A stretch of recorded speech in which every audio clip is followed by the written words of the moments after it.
रुको जरा, सबर करो। हेलो। हेलो। हाँ, क्या कर रहे हो? कुछ नहीं यार, आज काम जल्दी सट गया है तो मैं सोने की तैयारी कर रहा हूँ। इतनी जल्दी? हाँ, वो खाना भी खा लिया मैं। एक बार शादी हो जाने दो, फिर पूरी पूरी रात नहीं सोओगे। हकीकत में हाँ। इतने तेजस्वी लोग हैं हमारे पास। मजा आएगा। ठीक है।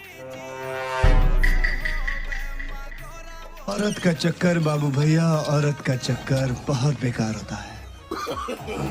no, no, no, no.